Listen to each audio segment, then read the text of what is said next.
할렐루야. 네, 반갑습니다. 오늘도 하나님의 큰 은혜가 우리 사랑하는 성도님들 모두에게 크게 차고 넘쳐나기를 소원합니다. 우리가 신앙생활을 하는 부분들에 대해서 우리가 지난주도 우리 잠시 말씀을 나누고 우리가 오늘도 또 같이 연장선에서 같이 말씀을 잠시 살펴보고자 합니다. 우리의 신앙생활은 어떻게 보면요, 본받는 것을 본받고, 본받아야 할 것을 본받고, 본받지 말아야 할 것은 본받지 않는 그러한 생활이다라고도 이야기를 할 수 있을 것 같습니다. 그런데 우리가 우리 주변을 가만히 둘러보면요, 우리 주변에는 어떤 사람들은 오히려 반대로 행하는 사람들이 적지 않게 많이 있습니다. 본받아야 할 것은 본받지 않고, 본받지 말아야 할 것은 본받는 사람들이 의외로 우리 주변에 많이 있는 것 같다라고 하는 것이죠. 지난주에 우리는 에베소 교회를 향하여서 사도 바울의 그 말씀을 통해서 우리 주님의 성품을 본받아야 한다라고 하는 부분들에 대해서 우리가 함께 말씀을 살펴보았었죠.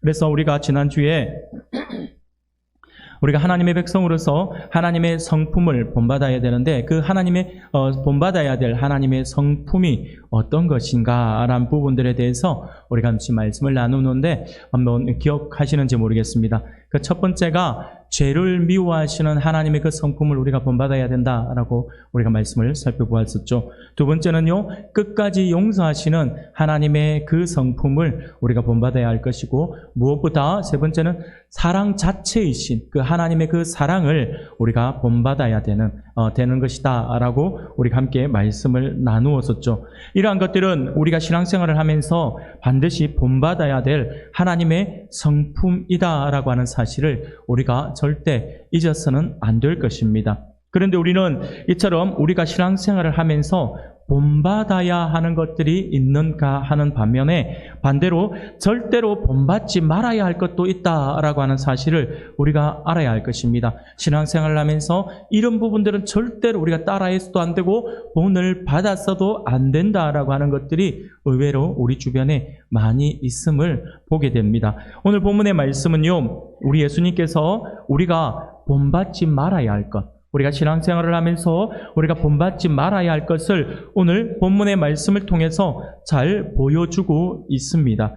오늘 본문의 말씀은 우리 하나님의 백성들이 매일매일의 삶을 살아가면서 본받지 말아야 할 것이 무엇인지를 우리에게 확실하게 꼭꼭 꼬집어서 설명을 해주고 있고, 이렇게 말씀을 해주고 있는 부분이다라고 할 수 있습니다. 쉽게 말씀을 드리면 우리 예수님께서는요, 본문의 말씀을 통하여서 아주 강력하게 서기관과 바리새인들의 그 본을 받지 말 것을 말씀을 하고 있습니다.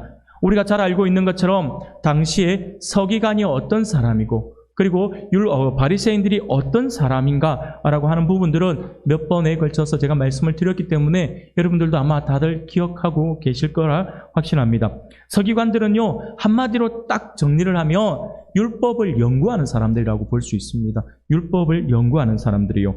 그리고 바리새인들은요, 딱 한마디로 정리한다면 그 율법을 행하는 사람, 율법의 행동가라고도 이렇게 이야기를 할 수가 있다라고 하는 것이죠. 그러므로 서기관과 이 바리새인들은요, 이미 율법을 연구하는 사람들이고 그 율법을 행하는 사람들이기 때문에 이 두 부류의 사람들은 율법에 능통한 사람들이다라고 할 수가 있다라고 하는 것이죠. 하나님의 율법을 너무나도 잘 알고 있는 그러한 사람들이다라고 하는 것이죠. 그런데 이렇게 율법에 능통했던 이 사람들이 정말 보면 스스로 보면 두 가지의 어떤 건방지다고 해야 될까요? 이 건방을 떨고 있는 것을 보게 됩니다. 그걸 보게 되는데, 그것이 무엇인가 하니까 첫 번째는 그들 스스로 자기가 이야기를 하기를 모세의 제자다라고 말을 하고 있다라고 하는 것이죠. 요한복음 9장 28절에 보면 그들이 욕하여 이르되 너는 그의 제자이나 우리는 모세의 제자다라고 이야기를 하죠.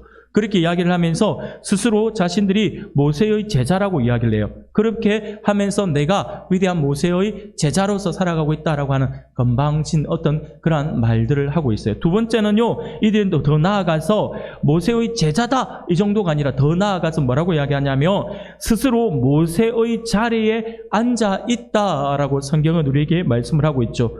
오늘 마태복음 23장 2절 말씀해 보니 서기관과 바리새인들이 모세의 자리에 앉았으니라고 말씀을 하고 있지 않습니까? 모세의 자리에 앉았다라고 하는 말은요, 자기들이 모세와 같이 되었다라고 하는 그 자부심을 가지고 있었다라고 하는 것이죠. 모세의 제자입니다. 이 정도 선에서 끝나는 것이 아니라 이제 내가 모세의 위치에까지 올라가 있는 사람입니다. 그만큼 율법에 관해서는 내가 능통한 사람입니다. 라고 하는 그러한 말들을 하고 다니고 스스로 그렇게 여겼다라고 하는 것이죠. 사랑하는 여러분, 이들이 이처럼 스스로 모세의 제자라고 자랑을 하고 또 스스로 모세의 자리에 앉았다라고 하는 것은요, 율법에 대해서는 얼마나 큰 자신감을 가지고 있는지, 그들이 얼마나 큰 자신감을 가지고 있는지를 대변해 주고 있는 그러한 말씀이다라고 할 수가 있을 것입니다. 곧 그들은 율법에 대해서는요, 어느 누구에게도 밀리지 않을 만큼 능통한 사람들이었다라고 하는 것이죠. 그러나 그들의 그러한 행동이 예수님이 보시기에는 너무나도 어리석어 보였다라고 하는 것입니다. 율법에 그렇게 능통한 사람이면 오히려 예수님께서 칭찬을 해주셔야 되거든요. 율법을 연구하는 사람, 그리고 율법을 행하는 사람이니 예수님께서 그들을 보시면서 잘했다라고 하면서 칭찬을 해주셔야 하는데, 우리가 잘 알고 있는 것처럼 우리 예수님은요, 제자들과 함께 그 무리들을 향하여서 뭐라고 했습니까? 제자들에게 그들의 본을 받지 말라라고 말씀을 하고 있다라고 하는 것이죠. 한마디로 그들을 책망하셨다라고 하는 것입니다. 사랑하는 여러분, 그러면 오늘 이 시간에는 우리가 서기관들과 바리새인들의 이 모습을 본받지 말아라고 하신 이 예수님의 그 말씀을 통해서 우리가 한번 살펴볼 것이 있습니다. 무엇이냐니까 조금 더 구체적으로 도대체 이렇게 율법을 연구하는 사람들이고 율법을 행하는 그들, 그래서 율법에 관해서는 능통한 사람들, 그리고 그래서 자기네들이 자부할 때 많은 사람들 앞에 내가 모세의 제자다, 내가 모세의 자리에 앉아 있을 만큼 율법에 능통한 사람들이라고 했던 이 사람들을 향하여서 왜 제자들에게, 그리고 오늘 우리들에게 그들의 본을 받지 말라라고 하는지, 구체적으로 그들의 어떤 모습을 우리 주님께서 본받지 말라라고 경고의 말씀을 하고 있는지에 대해서 함께 살펴보면서 하나님의 은혜를 나누고자 합니다. 사랑하는 여러분, 우리 예수님께서 그들을 본받지 말라라고 했는데 그들의 어떤 모습을 본받지 말아라라고 말씀을 하고 있는 것일까요? 그들의 어떤 모습을 우리가 본받지 말아야 하는 것일까요? 첫 번째는요, 바로 말만 하고 행동이 없는 그들의 모습이다라고 하는 거예요. 서기관과 바리새인들은 말만 있었지 행동이 없는 사람들이었다라고 하는 것입니다. 말만 하기는 너무나도 쉽죠. 여러분, 말하는 건 정말 쉬워요. 말하는 건 참 쉬워요. 그런데 그 말을 한 것처럼 행동하는 것은 쉽지 않다라고 하는 것이죠. 말하는 것은 너무나도 쉬워요. 그러나 행동으로 옮기는 것은 결코 쉽지 않습니다. 너무나도 힘든 것이라고 할 수 있습니다. 그래서 예수님은 그들을 향하여서 이렇게 말씀하셨습니다. 마태복음 23장 3절 말씀을 보니, 그러므로 무엇이든지 저희의 말하는 바는 행하고 지키되 그들이 하는 행위는 본받지 말라. 그들은 말만 하고 행하지 아니하며 라고 말씀을 합니다. 사랑하는 여러분, 이 3절 말씀을 한번 주목해 볼 필요가 있습니다. 우리 예수님께서 바리새인과 이 서기관들을 향하여 무조건 비난을 하신 것은 아니다라고 하는 거예요. 무조건 그들을 본받지 마. 됐다. 걔네들 창종도 하지 말고, 걔네들 옆에도 가지 말고, 걔네들하고 대화도 하지 마. 그냥 무조건 싫으니까 무조건 걔네들 옆에 가지 말고 무조건 그들의 본을 받지 마라고 말씀하신 것이 아니다라고 하는 거예요. 우리 예수님께서 뭐라고 하십니까? 서기관과 바리새인들이 모두가 무조건 다 나쁘다라고 말씀하지 않으셨어요. 그들이 말하는 것은 좋다라고 하는 거예요. 그들이 말하고 그들이 교훈하는 것은 좋다라고 말씀하시고 있는 거죠. 다만 그들이 말하는 대로 행동을 하지 않으니 그 행동을 따르지 말라라고 하고 있는 것이죠.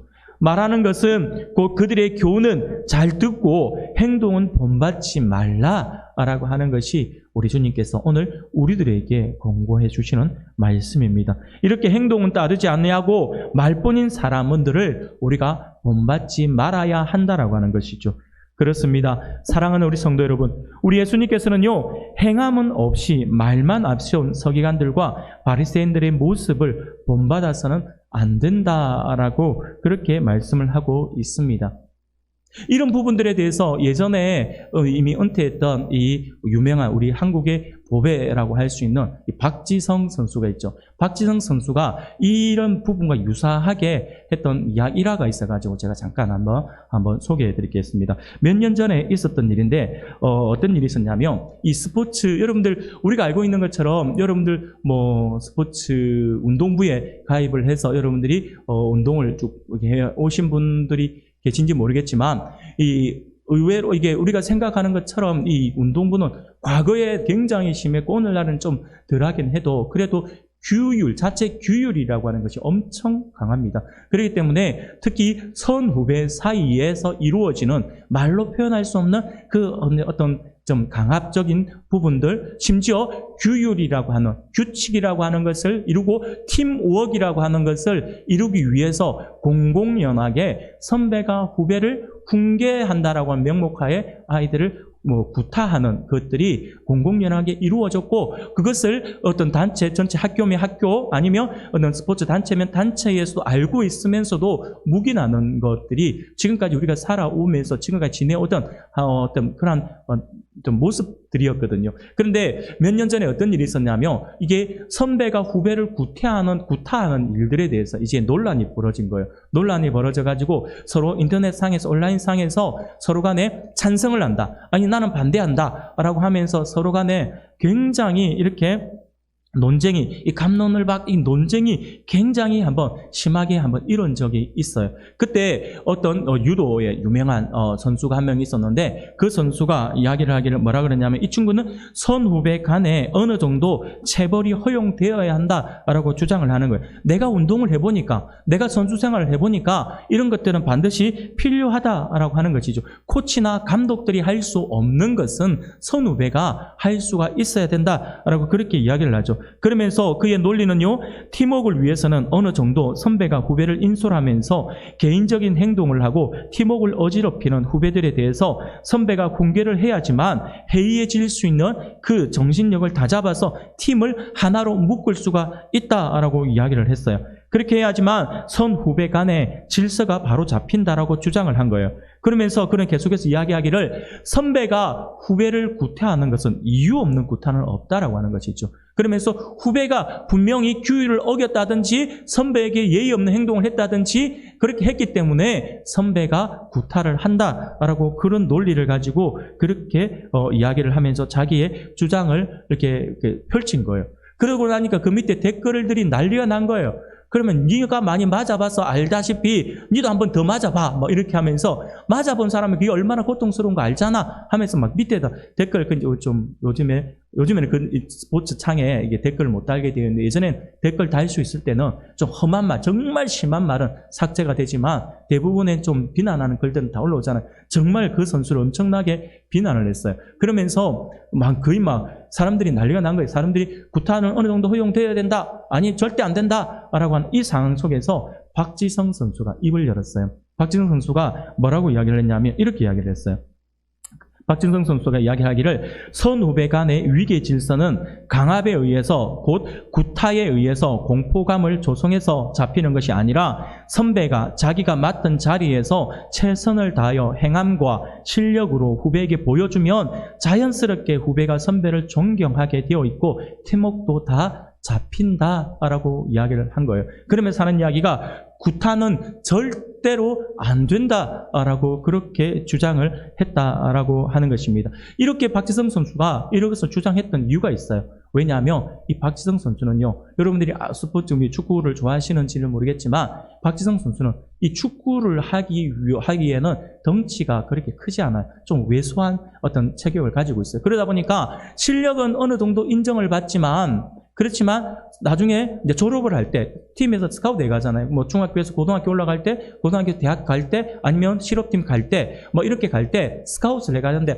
이 친구 실력은 좀 어느 정도 좀 성장 가능성도 괜찮은데 덩치가 이러니까 늘 왜소하다 보니까 외면을 당했거든요. 근데 이 친구가 그 학교 생활을 하면서도 너무나도 많이 맞은 거예요. 너무나도 선배들이, 이 덩치 큰 선배들이 늘 구타하고 너무 힘들게 하고. 근데 이 친구는 속이 깊은 친구라서 집에 가면 말도 안 하고 맨날 끙끙 앓고, 집에서 많이 맞은 날은 집에서 옷도 안 갈아입었대요. 부모님 걱정할까봐. 몸에 상처가 있으면 걱정하잖아요. 그렇기 때문에 옷도 안 갈아입고 그냥 그대로 밤새도록 끙끙 앓고, 그러면 그냥 밖에서 왜 어디 아프니? 그러면 뭐 감기 몸살이라서 좀 그런 것 같아요. 이렇게 둘러대면서 이렇게 했던 친구예요. 그러면서 이 마음에 그 자기가 각오를 하기를, 나는 선배가 되면 절대로 후배를 구타하거나 힘들게 하지 않을 거야.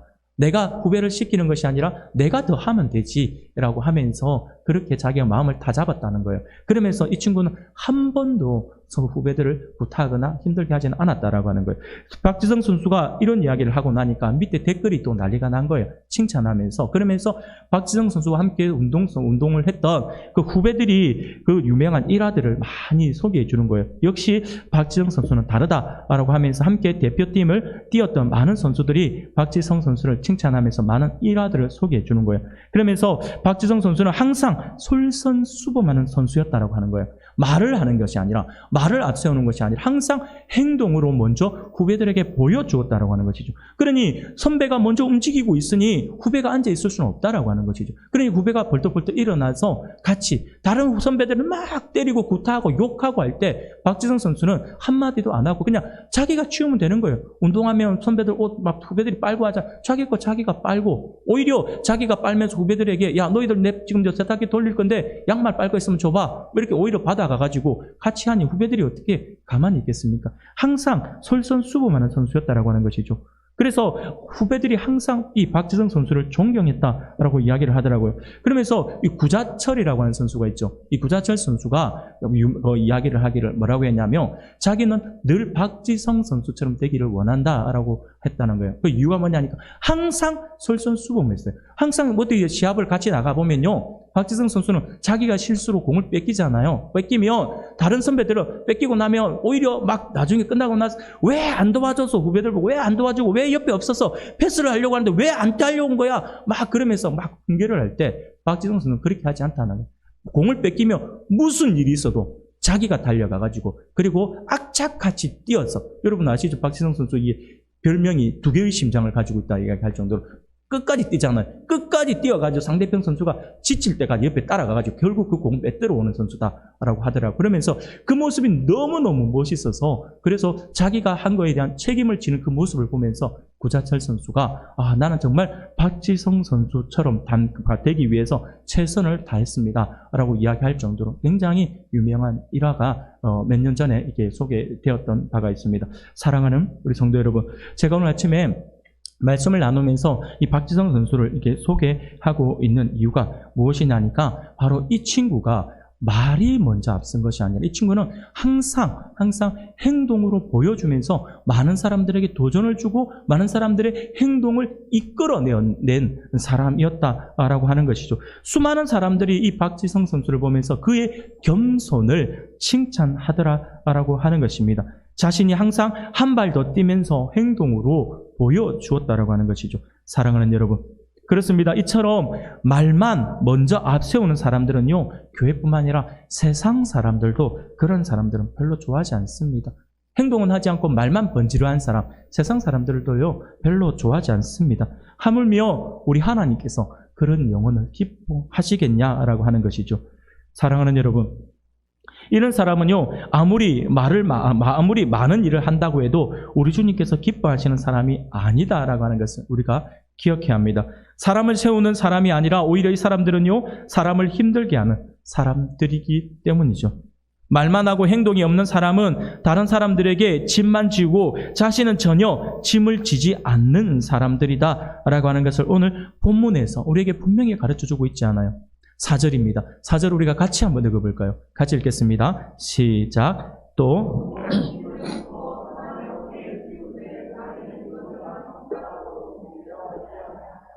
아멘. 자기는 이것을 한 손가락도 움직이지 않는다. 꼼짝도 하지 않는다. 말만 번지르하게 하고 이거 안 해, 저거 안 해, 저거 안 해. 이거 이렇게 해, 이거 일로 옮겨, 저거 저렇게 해. 그럼 자기는 뒷짐 딱 쥐고 빨리빨리 안 해. 막 이런 사람들 있잖아요. 이런 사람들 있어요. 꼭 있어요. 그렇게 군대 가도 이런 고참들이 꼭 있어. 근데 이런 고참들은 또 욕심이 있어요. 어떤 욕심이냐면 이 작업을 나가보면 이 새 거에 대한 욕심이 있어요. 왜냐하면 자신이 이 폼을 잡아야 되니까. 그러면 뭐 작업을 그때 뭐 진지 구축한다 해가 땅 파는 작업을 한다 그러면 삽 열자로 딱 펼쳐놓은 제일 깨끗한 거 지가 가져가요. 지가 가져가고 일도 안 하고 그거 딱 짚고 옆구리 딱 이래 앉아가지고 똑바로 안 해요. 그러면 밑에 애들은 뭐든 좋은 삽도 아니고 다 안 좋은 삽, 그거 손잡이도 이상한 거 그거 가지고 삽을 하고 삽질을 하니 얼마나 힘들겠어요. 근데 작업의 능률을 올리려면 좋은 거 줘야죠. 자기는 일도 안 하면서 맨날 그거 들고, 예, 참 답답합니다. 예, 그런 사람들이 있다니까요, 우리 주변에. 사랑하는 성도 여러분, 우리 주님은 바로 이런 사람의 모습을 본받지 말라라고 강조하고 있습니다. 자기는 일하지 않으면서 남에게만 일을 시키려고 하는 사람, 이런 사람은 남을 유익하게 하는 사람이 아니라 오히려 남에게 폐만 끼치는 사람이라고 할 수가 있겠죠. 우리가 잘 알고 있는 것처럼 우리의 모든 삶의 모범이 되신 우리 예수님은 어떤 분이셨습니까? 우리 예수님은요, 세례 요한이 우리 예수님을 평가하기를 어떻게 예수님에 대해서 말씀하셨냐면 요한복음 1장 29절에 보니 세상 죄를 지고 가는 하나님의 어린 양이다라고 표현을 하고 있죠. 그렇게 고백을 합니다. 바리새인과 서기관들은 짐을 지우고 자기들은 손가락 하나 놀리지 않는 입으로만 일하는 사람들이었지만 우리 주님은 남의 짐을 언제나 그리고 어디서나 대신 져주시는 분이시잖아요. 심지어 죽음까지 대신 죽어주신 분이 우리 주님이시잖아요. 그 주님을 우리가 본받아야 된다라고 하는 것이죠. 사랑하는 성도 여러분, 우리는 행동 없는 말보다 말 없는 행동을 우리 주님은 더 기뻐하신다라고 하는 사실을 기억해서 더욱 입술이 아닌 행함으로 본을 보이는 참 신앙으로 우리 주님을 기쁘시게 해드리는 우리 성도님들이 되기를 소원합니다. 두 번째로 우리는 그들의 어떤 모습을 본받지 말아야 할까요? 두 번째는요, 보이려고만 하고 쏙이 없는 모습이에요. 보이려고만 하고 그 내용은 아무것도 없어요. 그런 그 모습을 본받지 말아야 된다고 말씀합니다. 5절 말씀이에요. 그들의 모든 행위를 사람에게 보이고자 하나니 곧 그 경문띠를 넓게 하며 옷수를 길게 하고 라고 말씀을 합니다. 내세우기만을 좋아하고 남에게 공치사 듣기만 좋아하는 일을 본받지 말라라고 우리 예수님은 말씀을 하고 계십니다. 이스라엘 백성들은 모세의 명에 따라서 경문을 차고 기도를 했습니다. 경문은 그들의 이마나 몸에 지니는 네모난 상자라고 할 수가 있습니다. 그곳에는요, 이 네모난 상자 안에는 몇 가지의 말씀을 기록해서 넣어두었어요. 어떤 말씀이냐면 출애굽기 13장 2절에서부터 10절까지, 그리고 11절부터 16절까지, 그리고 신명기 6장 4절부터 9절까지, 그리고 11장 13절에서부터 21절까지의 이 네 부분의 말씀을 그 경문 안에 써서 그 경문에 집어넣어서 가지고 있었다라고 하는 것이죠.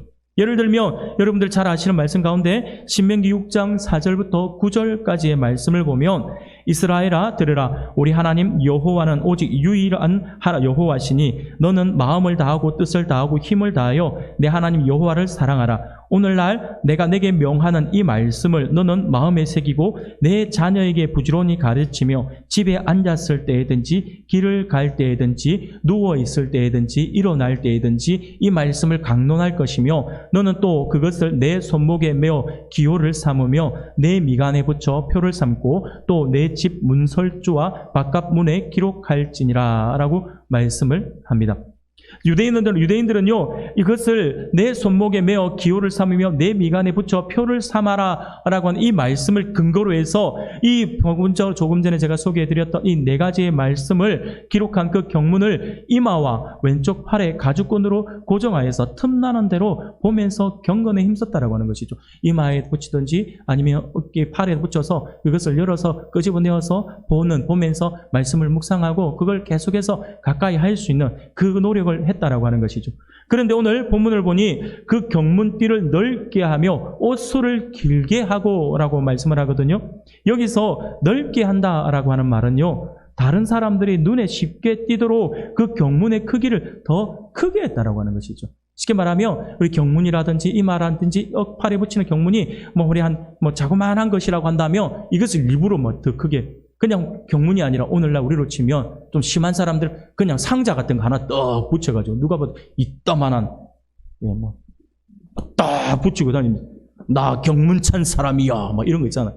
이런 것들 보여주면서 이런 거 이마에는 붙이지 않았겠죠. 이런 거 크게 해가지고 굉장히 크게 해가지고 사람들한테 보여주기를 원했다라고 하는 것이죠.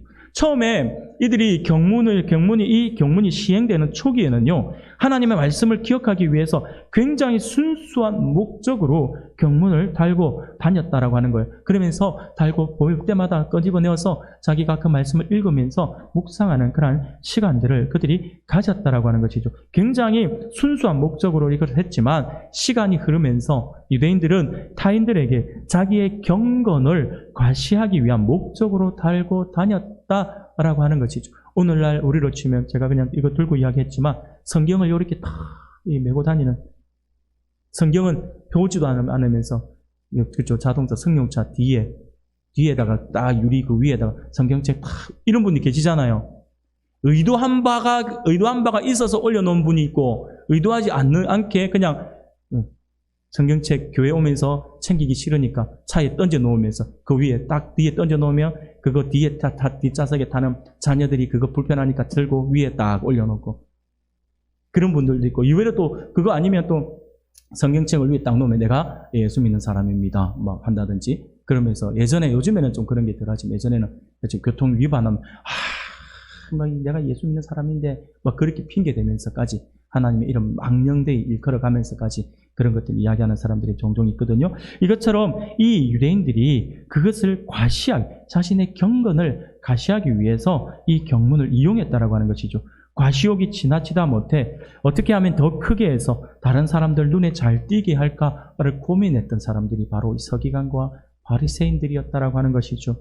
그리고 또 보니 옷술이라고 하잖아요. 옷술을 이렇게 길게 했다라고 이야기를 하는데, 이 옷술은요, 유대인들이 입는 그 마지막 겉에 있는 그 겉옷, 외투, 이런 것에 끄트머리 밑에다가 가장자리에 털실을 꼬아서 매달아서 장식하는 하나의 부속품이에요. 우리가 하나님의 말씀을 모르는 사람들이 보면 그냥 그렇게 장식을 흘려내렸나 보다라고 생각하는 거지만, 하나님의 말씀을 알고 하나님을 믿는 사람들이 볼 때, 하나님의 말씀을 아는 사람들이 볼 때 옷술을 길게 내렸다라고 하면 이 사람은 되게 하나님 말씀에 집중하는 사람이고 하나님 말씀을 가까이 하는 사람이고 경건을 힘쓰는 사람이구나라고 하는 것을 알고 있었다라고 하는 거예요. 이방인들은 모르지만 유대인들은 알고 있었어요. 왜냐하면요, 이 부속품은 하나님께서 명령하신 것이거든요. 하나님께서 보면 민수기 15장 38절에서 40절까지의 말씀을 보면 이렇게 말씀을 해요. 이스라엘 자손에게 명령하여 대대로 그들이 옷단 귀에 술을 만들고 청색 끈을 그 귀의 술에 더하라. 이 술은 너희가 보고 여호와의 모든 계명을 기억하여 준행하고 너희를 방종하게 하는 자신의 마음과 눈의 욕심을 따라 음행하지 않게 하기 위함이라. 그리하여 너희가 내 모든 계명을 기억하고 행하며 너희의 하나님 앞에 거룩하리라 라고 말씀을 하죠. 쉽게 말씀을 드리면 이 옷술이라고 하는 것은요, 하나님의 모든 계명을 기억해서 준행하게 하는 기능과 더불어서 마음과 눈의 욕심을 따라 방종하게 살지 않도록 하는 그 기능을 해주는 그러한 장식이었다라고 하는 것이죠. 쉽게 말하면 이것을 달아서 내가 더 그것을 볼 때마다 내가 더 나의 행동이라든지 나의 말이라든지 그런 모습들을 좀 더 경건하게 하려고 노력을 했다라고 하는 것이죠. 그러니까 쉽게 이런 표현이라고 할 수 있는 될 것 같아요. 옷술이라고 했지만 경문이라든지 아니면 옷술이라든지 이런 것들을 우리가 오늘날로 치면 여러분들이 길 가는데 성경책을 이렇게 끼고 다닌다 정도가 아니라 모르는 사람들과 만날 때도 성경책을 펼쳐가지고 늘 읽으면서 대화를 한다. 이렇게 생각하시면 되는 거예요. 그렇게 하니까 늘 말씀 가까이 있으려고 하니까 옆에 있는 사람들이 이 사람은 정말 신실하게 예수를 믿구나 라고 하는 생각들을 들겠죠. 근데 이것을 이용을 했다라고 하는 것이죠. 내가 이렇게 경건한 사람이다 라고 이렇게 표현을 하고 싶었던 것이죠. 그러나 바리새인과 서기관들이 그것을 이용을 해서 사람들에게 스스로 경건하게 보이려고 이 경문을 크게 붙이고 기도했다라고 하는 거예요. 그리고 옷을 크게 하고 길게 하여서 사람들 눈에 잘 보이려고 그렇게 애를 썼다라고 하는 것이죠. 쉽게 말씀을 드리면 나 이런 사람이야 이런 걸 표현하고 싶은 것이죠. 나 이렇게 경건한 사람이야 라고 하는 것을 보여주고 싶고 그것을 강구하고 싶었던 사람들이 바로 이 서기관과 바리새인들이었다라고 하는 것입니다. 이처럼 바리새인들과 서기관들은요 사람들에게 잘 보이려고 애를 썼던 아주 고약한 사람들이었다라고 할 수 있습니다. 이러한 모습을 우리 주님은 외식하는 자다라고 말씀하시면서 책망을 하셨다라고 하는 것입니다. 사랑하는 우리 성도 여러분, 우리 하나님은 중심을 보시는 분이시죠. 그러므로 하나님께 보이려고 하는 것이 아니라 하나님께 보이려고 하는 것이 아니라 사람들에게 보이려고 하는 이러한 어리석은 자세를 우리 주님께서 본받지 말아야 한다라고 우리에게 말씀을 하고 있는 것이다 라고 하는 것이죠. 그들의 또 세 번째, 그들의 어떤 모습을 우리가 본받지 말아야 할까요? 그것은 상석을 좋아하며 섬김이 없는 모습을 가진 그들의 모습을 본받지 말아야 한다라고 말씀을 합니다. 오늘 본문 6절과 7절 말씀입니다. 우리가 같이 한번 읽어볼까요? 같이 읽겠습니다. 잔치와 윗자리와 회당의 높은 자리와 좋아하느니라. 아멘. 그들은 잔치에 가거나 회당에 가거나 늘 상석 높은 자리에 앉는데 관심이 많았다라고 하는 것입니다. 잔치에 가도 잔치에 가서도 그들이 먹고 분위기를 즐기고 축하해 주는 것보다 자기가 상석에 앉아야 되는 거죠. 자기가 주인공이 되고 싶어 하는 거예요. 자기가 상석에 앉아서 대우받기를 좋아했다라고 하는 것입니다. 그리고 회당에 가서도 하나님께 예배드리는 것보다 항상 눈에 잘 띄는 곳, 상석, 높은 자리에 앉는 것에 더 많은 관심을 가졌다라고 하는 것이죠. 상석에 앉으면 어떻습니까? 사람들과 마주보고 있기 때문에 늘 사람들의 시선을 집중시킬 수 있고 그들의 경건을 과시할 수 있기 때문입니다. 그래서 그들은 늘 과시할 수 있는 자리를 원했다라고 하는 것이죠. 마가복음을 보면요, 마가복음 12장 39절에 보면 이렇게 말씀을 해요. 회당의 높은 자리와 잔치의 윗자리를 원하는 서기관들을 삼가라 라고 말씀을 해요. 마태는요, 잔치의 높은 자리를 강조하고 있고 마가는요, 회당의 높은 자리를 강조하고 있다라고 하는 것이죠. 쉽게 말하면 서기관과 바리새인들이 이 잔치뿐만 아니라 회당에서도 높은 자리만 찾았다라고 하는 거예요. 타락한 명예욕 때문에 사람들의 눈을 거스르게 하는 그러한 행동들을 그들이 보였는데 그 행동들을 우리가 조심해야 된다라고 하는 것이죠. 또 우리 주님은요 7절 말씀을 보니 시장에서 문안받는 것과 사람에게 랍비라 칭함을 받는 것을 좋아하느니라 라고 말씀을 하십니다.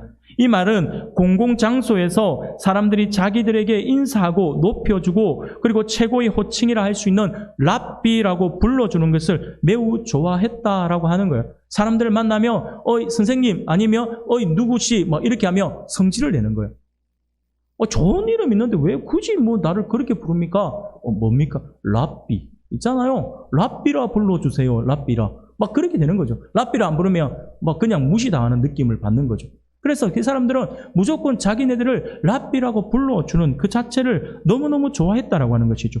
왜냐하면요, 그 당시에 사람들이 어떤 문화 속에서 보면요, 랍비라고 하는 존재가요, 어떻게 보면 부모님보다 더 존경받는 사람들이었거든요. 그렇기 때문에 랍비라 칭함을 받으며 이 사람들은 굉장한 어떤 명예와 어떤 그런 부까지는 아니라도 명예와 어떤 그런 부분들이 있으니까 사람들로 하여금 랍비라고 칭함을 받는 것을 너무 좋아했다라고 하는 것입니다. 이들은요 상석을 좋아하고 문안 받는 것을 좋아하였지만 진짜 섬김이 없는 사람들이었어요. 그래서 우리 주님께서 그들의 그 모습을 본받지 말아야 된다라고 말씀을 하고 있는 것입니다. 사랑하는 우리 성도 여러분, 마가복음 10장 45절에 보면 이렇게 말씀을 해요. 인자가 온 것은 섬김을 받으려 함이 아니라 도리어 섬기려 하고 자기 목숨을 많은 사람의 대속물로 주려 함이다 라고 강조를 하고 있습니다. 곧 우리 주님은 섬김을 받으러 오시지 않고 도리어 섬기러 오셨다라고 하는 것이죠. 이 사실을 우리 예수님 닮기를 원한 우리가 절대로 잊어서는 안 된다라고 하는 것을 기억하셔야 합니다. 사랑하는 여러분, 우리가 주님을 본받는 자가 되어야 되지 이 바리새인과 서기관처럼 하는 이 모습들을 본받는 자가 절대로 되어서는 안 됩니다. 아무쪼록 오늘 하나님께서 우리에게 주시는 말씀을 기억할 수 있기를 바랍니다. 우리 주님은 바리새인과 서기관들을 빗대어서 이 시대 우리의 삶을 돌아보기를 원하십니다.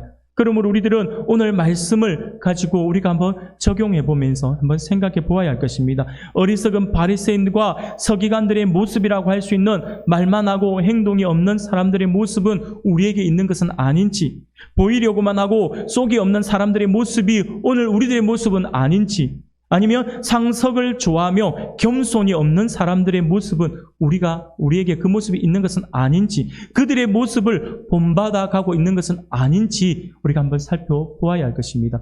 그들의 모습을 본받는 것이 아니라 우리의 영원한 우리의 롤 모델 되시는 우리 주님의 모습을 우리가 바라보면서 우리 주님을 닮아가기 위해 애쓰고 기도하는 성도들이 되어서 날마다 그리스도의 장성한 분량으로까지 성장할 수 있는 우리 모든 성도님들이 다 되시기를 주님의 이름으로 축원합니다.